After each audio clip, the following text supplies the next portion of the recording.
January 17, 1980.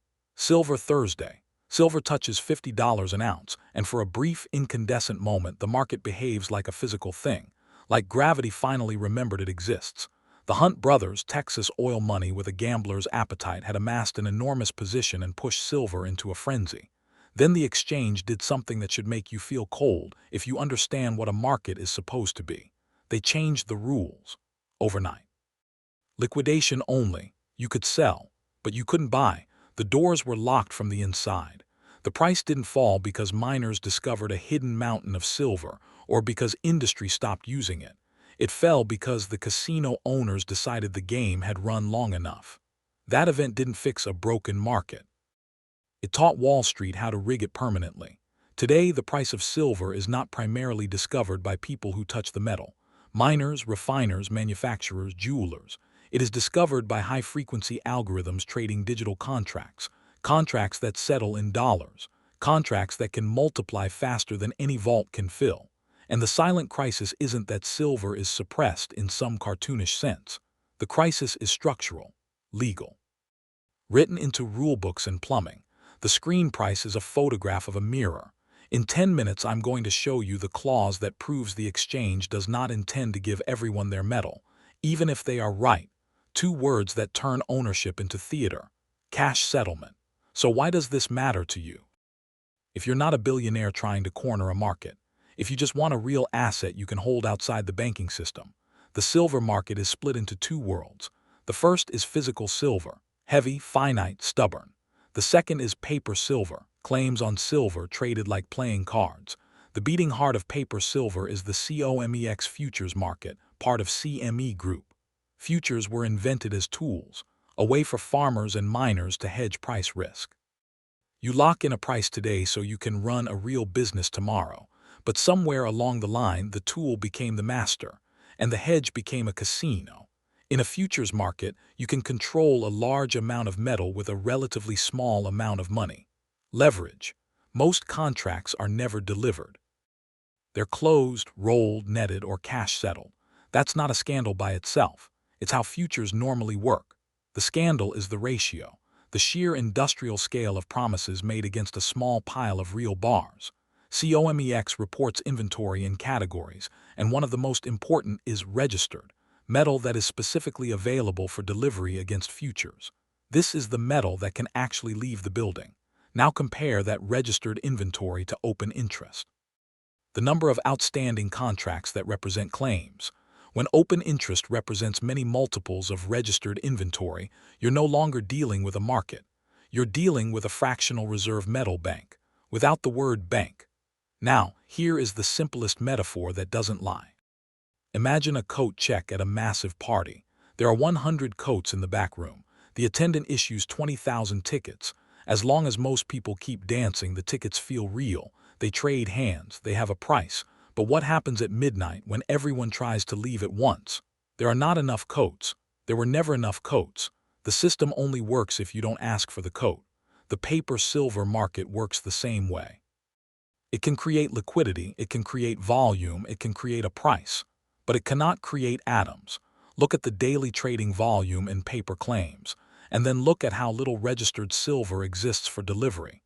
If the market can trade a year's supply in a day, what exactly is being traded?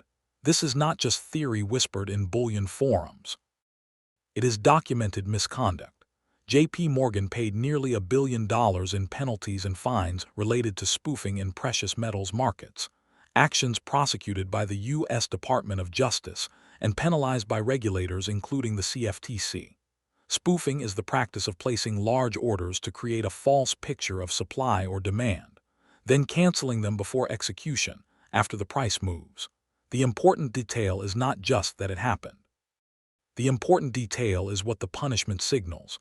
A fine in a market this lucrative can be a line item, a cost of doing business, and it doesn't change the architecture that makes spoofing effective.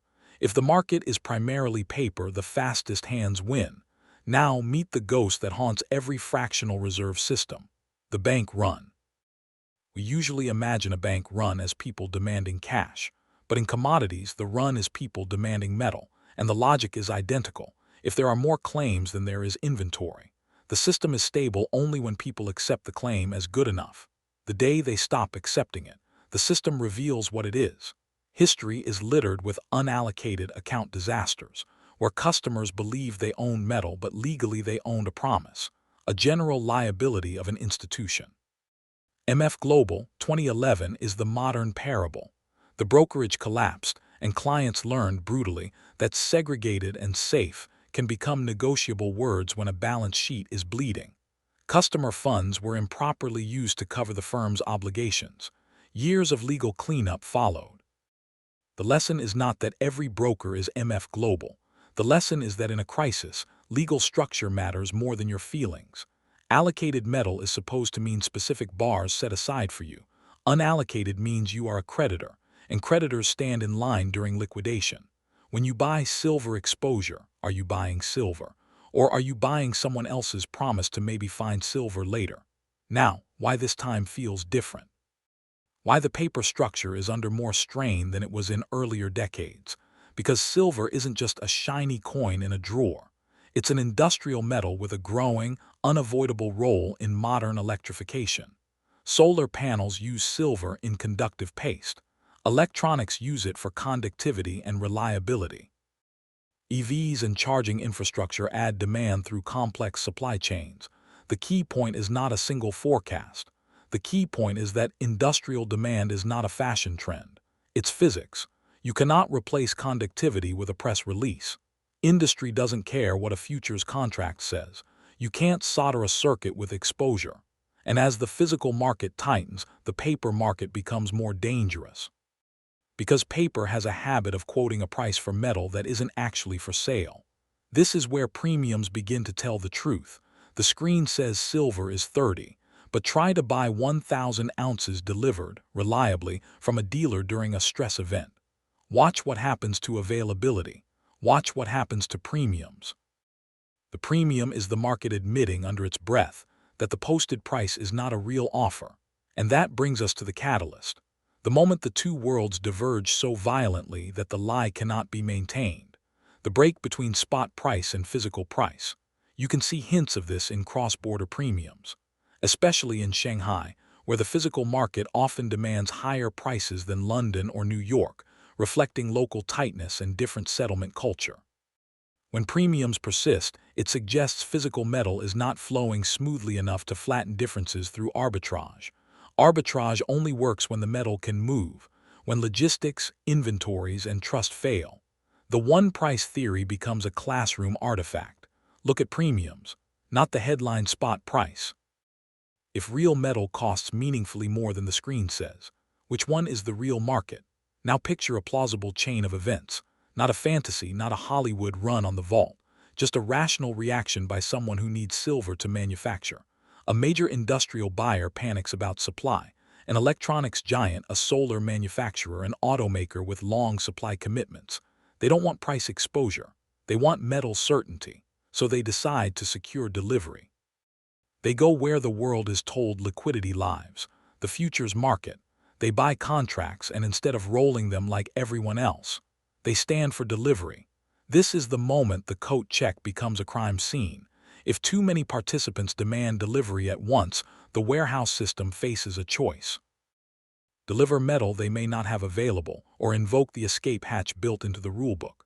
That escape hatch can take several forms in practice. Force majeure language, emergency rule changes, or most cleanly cash settlement, paying out the contract in fiat currency, not metal. This is the key. This is the clause that reveals intention. If the system reserves the right to settle in cash, then the contract is not a guaranteed claim on metal. It is a derivative whose final form is dollars. And dollars are infinite compared to ounces. And once that happens, the paper price becomes an artifact. A number that can continue printing while the physical market detaches and reprices. In that scenario, you don't get a neat transition. You get a bifurcation. The screen price drifts, even collapses, as paper holders rush to exit. Meanwhile, the street price, actual metal in hand, spikes because the only thing left that matters is inventory. A real market emerges where silver is quoted at levels the paper market calls impossible. $100 or more is not the point.